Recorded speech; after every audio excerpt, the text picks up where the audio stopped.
જય માતાજી બધાને। આજે રોજ એને ઘણી રેવળમાં પડી ગઈ।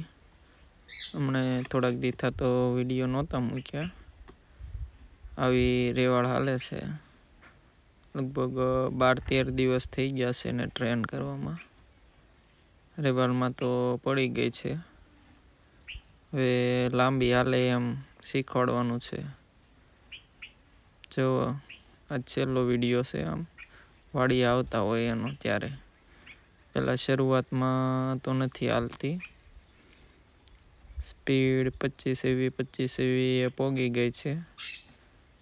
12-13 દિવસ થઈ ગયા ને શીખવાડવામાં। વાડીએથી લઈને જતા હોય તારુંનો વિડીયો છે। શરૂઆતમાં તો નથી હાલતી, ધીરે ધીરે વહી જાય છે। વોકમાં હાલે છે। આજ તો એને 8-9 કિલોમીટર પોગાડી દીધું છે ડેઈલીનું હાંકવાનું। જા દિવસે વિડીયો ઉતાર્યો, કેમ કે કોઈ હારે ન હોય ને એકલા હાંકવા જેવી, એટલે ક્યારેક ઝીણી નાની રેવળમાં હાલે છે। જોવો ને આ વિડીયો જોવો, પણ લાંબી નથી હાલતી, એક તારી હાલી જાય જોવે એવી, પણ નહીં, ધીરે ધીરે બધું પડી જશે। કાઠિયાવાડી ઘોડામાં ફાયદો શું છે, શીખી તરત લે છે કાયકા, એટલે વાંધો નથી આવતો। કાયકા આમ શીખી લે છે।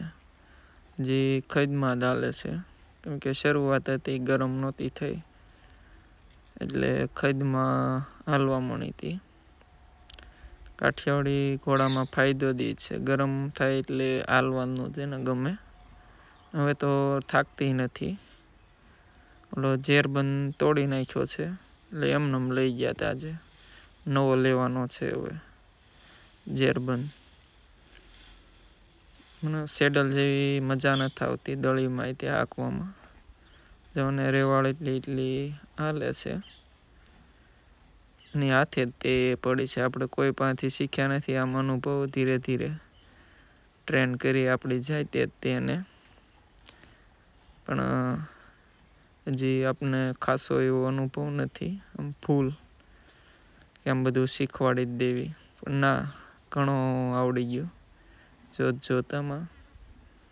ને સવારે અમુક હોય એનાથી આપણે સારી ટ્રેન કરી શકવી, ને અમુક સવાર જે સારા છે અનુભવી, એની જેવું તો આપણને નોલેજ ન હોય, કેમ કે જા સમયથી ટ્રેન કરતા હોય, એટલે આપણે તો જે આ પહેલી ઘોડી ટ્રેન કરવી છે। ધીરે ધીરે થઈ જાય હંધું, પણ વાંધો નહીં આવે આમાં। ઘોડી શીખવામાં બહુ જલ્દી શીખી લે છે હંધું, બહુ ઓલી નથી કરાવતી મહેનત। ક્યારેક ટ્રોટ હાલવા મળે છે તો રાઇઝિંગ કરવું પડે છે, એટલે વાંધો નથી આવતો। બીક તો એને હાવ વહી ગઈ, હજી પાણીથી તો બીવે જ છે। આમ બધું એકેય વસ્તુથી બીતી નથી। અત્યારે જો ને ઝીણી પછી હાલવા મળે ધીરે ધીરે, પણ વાંધો નથી આવતો। આ ઝલક કેડે થાવ લઈ ગયા હતા, પછી નૈયાદ લાવ્યા હતા। આમ ફરીને બીજી વાડી કોઈથી આમ અલગ કેડે હાંકવાનું રાખ્યું હતું। હવે આગળ જતા જોવી કેવી ટ્રેન થાય છે।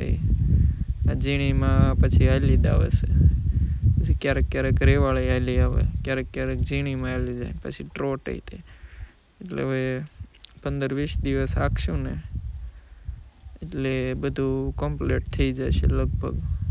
જે હાંકવી હોય એ હાલી જ જાય છે, એટલે આગળ જતા ધીરે ધીરે મજા આવશે। આ શીખી ઝડપી ગઈ એટલે વાંધો ન આવ્યો, નકર તો કેવરાવે। હવે આગળ શું થાય જોવાનું રહેશે, કેમ કે ટ્રેન તો સારી થઈ ગઈ છે।